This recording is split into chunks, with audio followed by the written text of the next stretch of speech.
ನಾನು ಬಾಣಂತಿ. ನನ್ನ ಗಂಡ ವಾರಕ್ಕೆ 1 ಬಾರಿ ಬಂದು ಹೋಗುತ್ತಾರೆ. ಇತ್ತೀಚೆಗೆ ನನ್ನ ಚಿಕ್ಕಪ್ಪ ಬಂದು, ನಿನ್ನ ಎದೆ ಹಾಲು ಕೇವಲ ನಿನ್ನ ಗಂಡ ಮತ್ತು ಮಗುವಿಗೆ ಮಾತ್ರ ಅಲ್ಲ, ನನಗೂ ಬೇಕು, ನಾನು ಕುಡಿಯಬೇಕು ಅಂತ ಹಠ ಮಾಡುತ್ತಾರೆ. ಇಂದು ಹಠ ಜಾಸ್ತಿ ಆಯಿತು. ನನಗೆ ಹಾಲು ನೀನು ಕೊಡಲೇಬೇಕು ಅಂತ ನನ್ನ ಎದೆಯನ್ನು ಮುಟ್ಟಿದರು. ಮನೆಯಲ್ಲಿ ಯಾರೂ ಇಲ್ಲದ ಸಂದರ್ಭದಲ್ಲಿ ನಾನು ಬೆಚ್ಚಿದೆ. ಆನಂತರ ಚಿಕ್ಕಪ್ಪ ಮಾಡಿದ ಕೆಲಸವನ್ನು ನೋಡಿ ನನಗೆ ತಲೆ ತಿರುಗಿದಂತೆ ಆಯಿತು ಎಂದು ಅಂದುಕೊಂಡಿರಲಿಲ್ಲ. ಆ ರೀತಿಯ ವಿಷಯ ಆಗಿ ಹೋಯಿತು. ಮುಂದೆ ನನ್ನ ಹೆಸರು ಮಧುರ ಅಂತ. ಅಪ್ಪ ಅಮ್ಮ ಪ್ರೀತಿಯಿಂದ ಮಧು ಅಂತ ಕರೆಯುತ್ತಾರೆ. ಆ ಹೆಸರೇ ನಿಂತು ಹೋಗಿದೆ. ನಮ್ಮದು ತೀರಾ ಕುಗ್ರಾಮ, ತೀರಾ ಹಳ್ಳಿ. ನಾನು ಮತ್ತು ಅಣ್ಣ ಇಬ್ಬರು ಇರುವುದು. ಅಣ್ಣ ಪೇಟೆಯಲ್ಲಿ ಹೋದ, ಅಲ್ಲೇ ಕೆಲಸಕ್ಕೆ ಸೇರಿಕೊಂಡಿದ್ದಾನೆ. ನಾನು ಅಪ್ಪ ಅಮ್ಮ. ಅಪ್ಪನಿಗೆ ತಮ್ಮಂದಿರು ಇಬ್ಬರು. ಒಬ್ಬರು ಪೇಟೆಯಲ್ಲಿ ಇದ್ದಾರೆ, ಇನ್ನೊಬ್ಬರು ಅಪ್ಪನ ರೀತಿ ವ್ಯವಸಾಯ ಮಾಡಿಕೊಂಡು ಹಳ್ಳಿಯಲ್ಲೇ ಇದ್ದಾರೆ. ಆದರೆ ಅವರು ನನ್ನನ್ನು ಸ್ವಂತ ಮಗಳಿಗಿಂತ ಹೆಚ್ಚಾಗಿ ನೋಡಿಕೊಳ್ಳುತ್ತಾರೆ. ನಾನು ಅಪ್ಪನ ಮಡಿಲಿಗಿಂತ ಜಾಸ್ತಿ ಚಿಕ್ಕಪ್ಪನ ಮಡಿಲಲ್ಲೇ ಬೆಳೆದಿದ್ದು. ಚಿಕ್ಕಪ್ಪ ಎಂದರೆ ನನಗೆ ಅಷ್ಟು ಪ್ರೀತಿ. ನನಗೆ ಪ್ರತಿ ವಿಷಯದಲ್ಲೂ ಸಪೋರ್ಟ್ ಮಾಡೋದು ಚಿಕ್ಕಪ್ಪ. ಆದರೆ ನನ್ನ ಅಪ್ಪ ಆ ರೀತಿ ಸಪೋರ್ಟ್ ಮಾಡೋದಿಲ್ಲ. ತಪ್ಪು ಮಾಡಿದರೆ ತಪ್ಪು, ಸರಿ ಮಾಡಿದರೆ ಸರಿ ಅಷ್ಟೇ.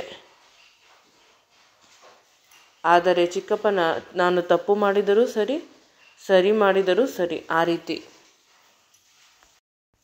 ಚಿಕ್ಕಪ್ಪನಿಗೆ ತುಂಬ ವರ್ಷಗಳ ನಂತರ ಒಬ್ಬಳೆ ಮಗಳು, ಹೆಣ್ಣು ಮಗಳು ಹುಟ್ಟಿದ್ದು. ಅವಳು ನನಗಿಂತ 5 ವರ್ಷ ಚಿಕ್ಕವಳು. ನೋಡಲು ತುಂಬ ಸುಂದರವಾಗಿದ್ದಳು. ಅವಳು ಹುಟ್ಟಿದ ಮೇಲೆ ಚಿಕ್ಕಪ್ಪ ಅವಳಿಗೆ ಹೇಳುತ್ತಿದ್ದರು, ಇವಳು ನಿನ್ನ ಅಕ್ಕ, ಇವಳನ್ನು ನೀನು ಚೆನ್ನಾಗಿ ನೋಡಿಕೊಳ್ಳಬೇಕು ಅಂತ. ನನಗೂ ಹೇಳುತ್ತಿದ್ದರು, ನಿನ್ನ ಪುಟ್ಟ ತಂಗಿಯ ರಕ್ಷಣೆಯನ್ನು ನೀನೇ ಮಾಡಬೇಕು ಅಂತ. ನಾವಿಬ್ಬರು ಅನ್ಯೋನ್ಯವಾಗಿದ್ದೆವು. ಎಲ್ಲ ಚಿಕ್ಕಂದಿನಲ್ಲೇ. ದೊಡ್ಡವರಾದಂತೆ ಕಾಂಪಿಟೇಷನ್ ಬೆಳೆಯಲು ಶುರುವಾಯಿತು, ನನ್ನಲ್ಲೂ ಕೂಡ ಅವಳಲ್ಲೂ. ಪ್ರತಿ ವಿಷಯದಲ್ಲೂ, ಸ್ಕೂಲಿನ ವಿಷಯದಲ್ಲಿ, ಓದಿನ ವಿಷಯದಲ್ಲಿ, ರೆಡಿ ಆಗುವುದರ ವಿಷಯದಲ್ಲಿ, ಅಕ್ಕಪಕ್ಕದ ಆಂಟಿಯವರು ನಮ್ಮನ್ನು ಹೊಗಳಬೇಕು ಅನ್ನುವ ವಿಷಯದಲ್ಲಿ, ಪ್ರತಿ ವಿಷಯದಲ್ಲೂ ಇದು ಜಾಸ್ತಿ ಆಯಿತು. ಆದರೆ ಅವಳದು ಅತಿ ಆಯಿತು. ಈ ಸಣ್ಣ ಪುಟ್ಟ ವಿಷಯಗಳಿಂದ ಚಿಕ್ಕಮ್ಮ ನಮ್ಮ ಜೊತೆ ಮಾತನಾಡುವುದನ್ನು ತೀರಾ ಕಡಿಮೆ ಮಾಡಿಬಿಟ್ಟಿದ್ದಾರೆ. ಏಕೆಂದರೆ ಅವರಿಗೆ ಅವರ ಮಗಳೇ ಮಗಳು. ಪ್ರತಿ ವಿಷಯದಲ್ಲೂ ಮುಂದೆ ಇರಬೇಕು. ಇದು ಏನು ಅಂತ ಅರ್ಥವಾಗುತ್ತಿಲ್ಲ. ಆದರೂ ನಾವು ಸೈಲೆಂಟಾಗಿ ಇದ್ದೇವೆ. ಏನಾದರೂ ಹೆಚ್ಚು ಕಡಿಮೆ ಮಾತನಾಡಿದರೆ ಸಂಬಂಧ ಹಾಳಾಗುತ್ತದೆ ಅಂತ. ಆದರೆ ಚಿಕ್ಕಪ್ಪ ಮೊದಲಿನ ರೀತಿ ಇದ್ದರೂ ಕೂಡ ಅವರಿಗೆ ತುಂಬ ಪ್ರೀತಿ ಇದೆ ನಮ್ಮ ಮೇಲೆ. ಇಲ್ಲಿ ಹೋಗಬೇಡ, ಇಲ್ಲಿ ಮಾತನಾಡಬೇಡ ಅಂದರೆ ನಮ್ಮ ಜೊತೆ ಚಿಕ್ಕಪ್ಪ, ಚಿಕ್ಕಮ್ಮ ಮತ್ತು ಅವರ ಮಗಳು ಹೇಳಿದ ಹಾಗೆ ಕೇಳಬೇಕು ಅಂತ ಅವರು ಕಂಟ್ರೋಲ್ ಮಾಡುತ್ತಿದ್ದಾರೆ. ಆದರೆ ಚಿಕ್ಕಪ್ಪ ಈ ರೀತಿ ಮಾಡಲು ಸಾಧ್ಯವಿಲ್ಲ. ಅವರಿಗೆ ನನ್ನ ಅಪ್ಪ ಅಂದರೆ ತುಂಬ ಗೌರವ ಮತ್ತು ಪ್ರೀತಿ. ಇನ್ನು ನಾನು ಎಂದರೆ ಪ್ರಾಣ. ನನ್ನನ್ನು ಗಟ್ಟಿಯಾಗಿ ತಬ್ಬಿಕೊಂಡು ಅಳುತ್ತಾರೆ. ನನಗೂ ಕೂಡ ದುಃಖವಾಗುತ್ತದೆ. ನನ್ನ ಮದುವೆ ಒಬ್ಬ ಸುಂದರವಾದ, ಸುಶೀಲವಾದ, ಕೆಲಸದಲ್ಲಿ ಇರುವ ಹುಡುಗನ ಜೊತೆ ಗೊತ್ತಾಯಿತು. ಆಗಲೂ ಕೂಡ ಚಿಕ್ಕಮ್ಮ ಕಷ್ಟಪಡುತ್ತಿದ್ದರು. ಎಷ್ಟು ಕಷ್ಟ ಅಂದರೆ ಹೇಳಲು ಅಸಾಧ್ಯ. ಇಂದು ಚಿಕ್ಕಪ್ಪ ಬಂದು ಕೇಳಿಬಿಟ್ಟರು, ನಿನಗೆ ಗೊತ್ತಾಗಿರುವ ಹುಡುಗ ನನ್ನ ಮಗಳನ್ನು ಮದುವೆ ಆಗುತ್ತಾನೆ, ಬಿಟ್ಟು ಬಿಡು ಅಂತ. ನಾನು ಒಪ್ಪಿಕೊಂಡೆ. ಏಕೆಂದರೆ ಆ ಹುಡುಗನ ನನಗೆ ಇಷ್ಟವಿರಲಿಲ್ಲ. ಅವನು ಮದುವೆ ಆದ ಮೇಲೆ ತುಂಬ ದೂರದ ಊರಿಗೆ ಕರೆದುಕೊಂಡು ಹೋಗುತ್ತಾನೆ, ಹೈದರಾಬಾದ್ಗೆ. ಅಪ್ಪ ಅಮ್ಮನನ್ನು ಬಿಟ್ಟು ನಾನು ಬೇರೆ ಎಲ್ಲೂ ಹೋಗಲು ಇಷ್ಟವಿಲ್ಲ. ಮದುವೆ ಆದರೆ ಇಲ್ಲೇ ಪಕ್ಕದ ಊರಿನ ಹುಡುಗನಿಗೆ ಮದುವೆ ಆದರೆ ಸರಿ ಅಂತ ಆಸೆ ಇತ್ತು.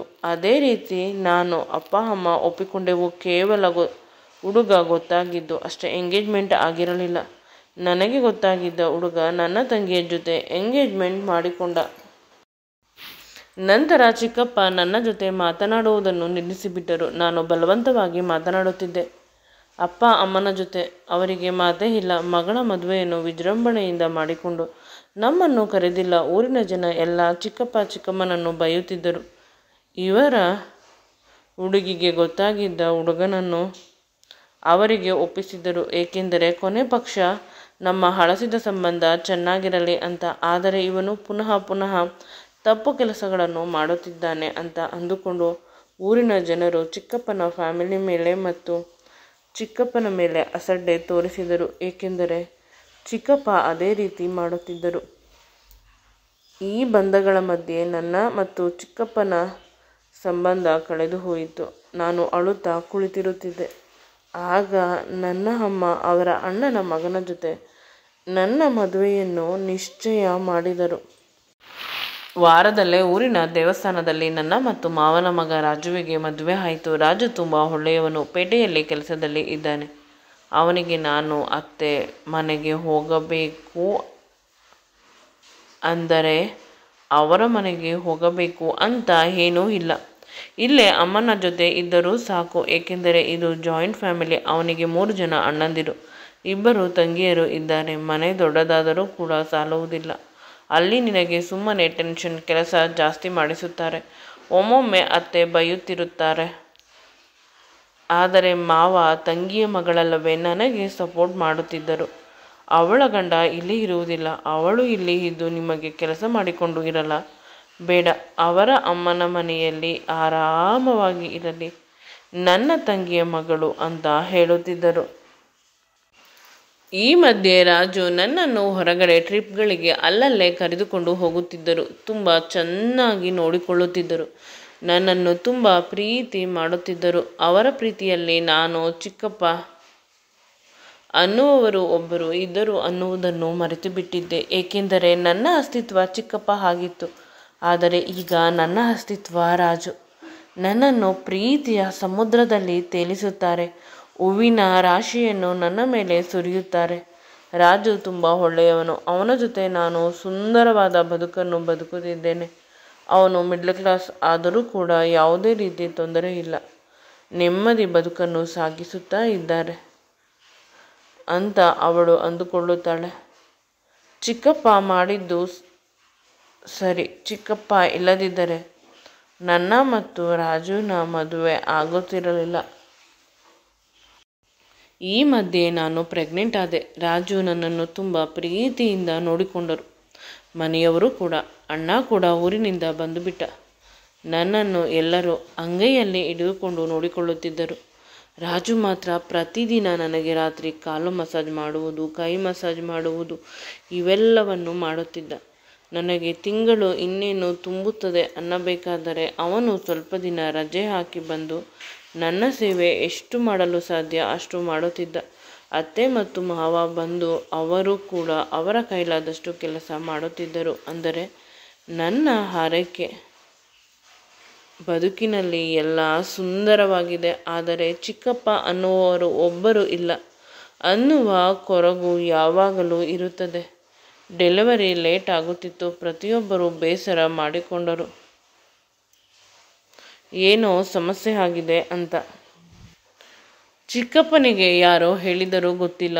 ಅವರು ಬಂದು ಇಂದು ನನಗೆ ಇಷ್ಟವಾದ ತಿಂಡಿಗಳನ್ನು ತಂದಿದ್ದರು. ನನ್ನನ್ನು ತುಂಬ ಪ್ರೀತಿಯಿಂದ ಮಾತನಾಡಿಸಿದರು. ಅವರ ಮುಖದಲ್ಲಿ ಒಂದು ಗಿಲ್ಟಿ ಭಾವನೆ ಇತ್ತು. ನಾನು ಚಿಕ್ಕಪ್ಪನನ್ನು ಗಟ್ಟಿಯಾಗಿ ತಬ್ಬಿಕೊಂಡು ಅಳುತ್ತಿದ್ದೆ. ಇಷ್ಟು ದಿನ ಎಲ್ಲಿ ಹೋಗಿದ್ದೀರಿ? ನನಗೆ ಯಾರಿಲ್ಲವಾದರೂ ನೀವು ಇರಬೇಕು ಅಂತ ಗೊತ್ತಲ್ಲವೇ ಅಂದಾಗ ಚಿಕ್ಕಪ್ಪ ಏನು ಮಾತನಾಡದೆ ಮೌನವಾಗಿದ್ದರು. ಇಷ್ಟು ಸೈಲೆಂಟ್ ಆಗಿರುವ ಅಪರಿಚಿತ ಚಿಕ್ಕಪ್ಪನನ್ನು ನಾನು ಇದೇ ಮೊದಲ ಬಾರಿ ನೋಡಿದ್ದು. ನಾನು ಮುಖ ವಿಸ್ಮಿತನಾದೆ ಚಿಕ್ಕಪ್ಪನನ್ನು ನೋಡಿ, ಏಕೆಂದರೆ ಅವರು ನನಗೆ ಏನನ್ನೋ ಹೇಳಲು ಪ್ರಯತ್ನಿಸುತ್ತಿಲ್ಲ. ಕೇವಲ ಔಪಚಾರಿಕವಾಗಿ ನನ್ನನ್ನು ನೋಡಿಕೊಂಡು ಹೋಗಲು ಬಂದಿರುವುದು. ಅಂದರೆ ನನ್ನ ಮೇಲೆ ಪ್ರೀತಿ ಇಲ್ಲವಾ?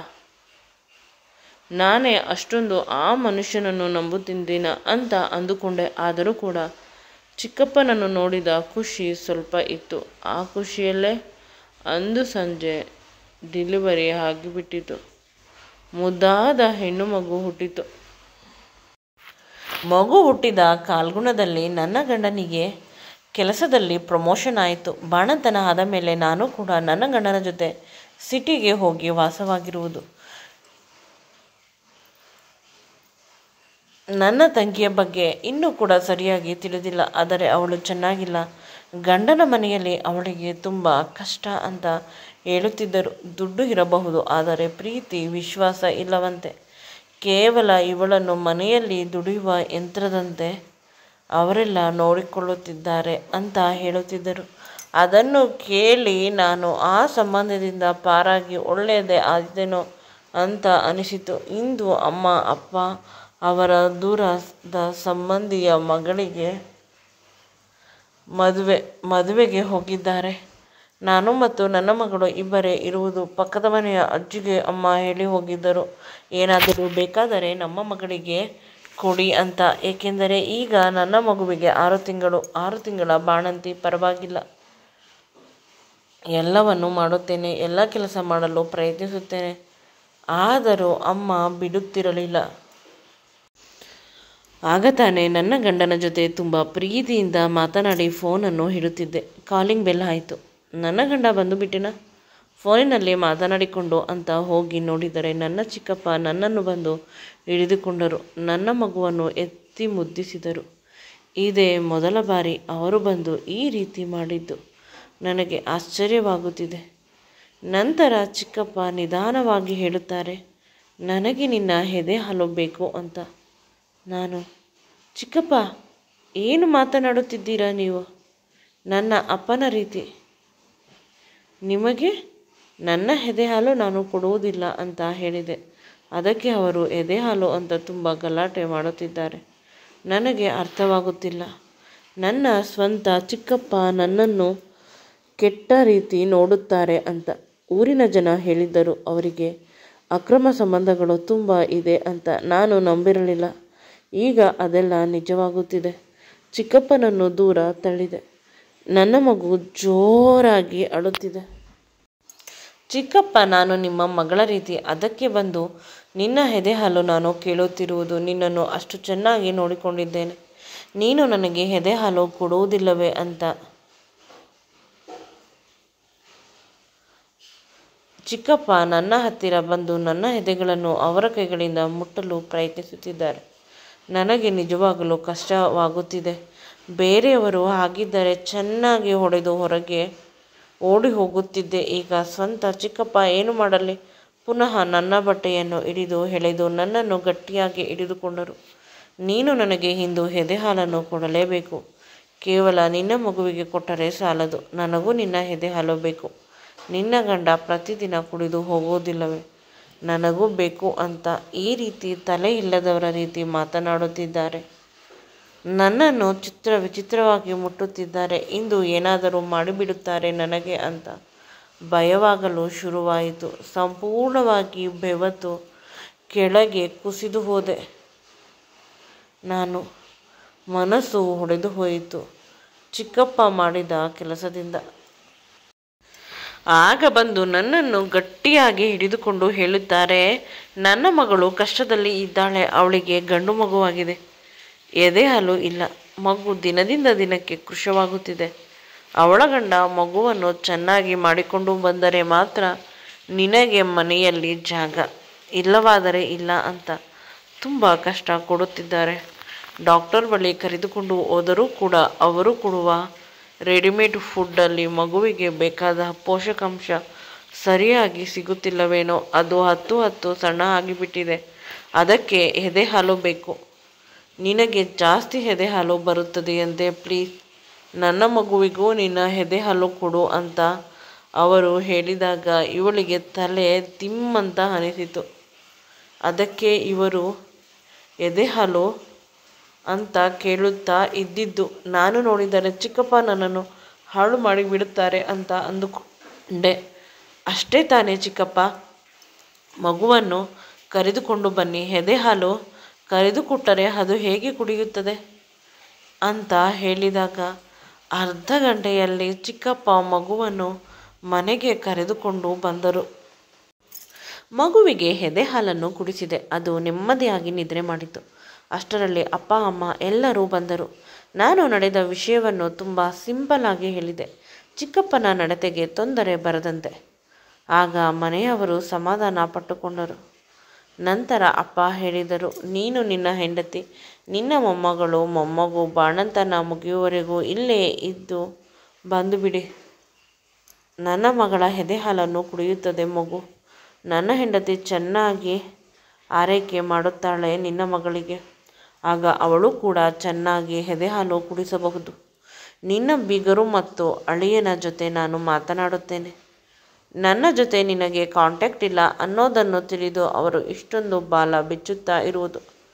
ನಾವಿಬ್ಬರು ಅನ್ಯೋನ್ಯವಾಗಿ ಇದ್ದರೆ ಅವರು ನಿನಗೆ ಆ ರೀತಿ ಕಷ್ಟ ಕೊಡುವುದಿಲ್ಲ. ಚಿಕ್ಕ ಚಿಕ್ಕ ವಿಷಯಕ್ಕೆ ನಿನ್ನ ಮೇಲಾಗಲಿ ನಿನ್ನ ಮಗಳ ಮೇಲಾಗಲಿ ಅಂತ ಅಪ್ಪ ಹೇಳಿದಾಗ ನನ್ನ ಕಣ್ಣುಗಳು ತುಂಬಿ ಬಂತು. ಅಪ್ಪನಿಗೂ ಚಿಕ್ಕಪ್ಪ ಅಂದರೆ ಅಷ್ಟು ಪ್ರೀತಿ ಅಲ್ಲವೇ ಅಂತ. ಮಾರನೇ ದಿನವೇ ಅಪ್ಪ ಚಿಕ್ಕಪ್ಪನ ಬೀಗರನ್ನು ಅವರ ಮಗನನ್ನು ಕರೆಸಿ, ನಾವಿಬ್ಬರು ಜೊತೆಯಾಗಿದ್ದೇವೆ, ಒಂದೇ ಮನೆಯಲ್ಲಿ ಇರುತ್ತೇವೆ, ನಮ್ಮ ಮಗಳನ್ನು ಚೆನ್ನಾಗಿ ನೋಡಿಕೊಳ್ಳಬೇಕು ಅಂತ ನಿಷ್ಠೂರವಾಗಿ ಹೇಳಿದರು.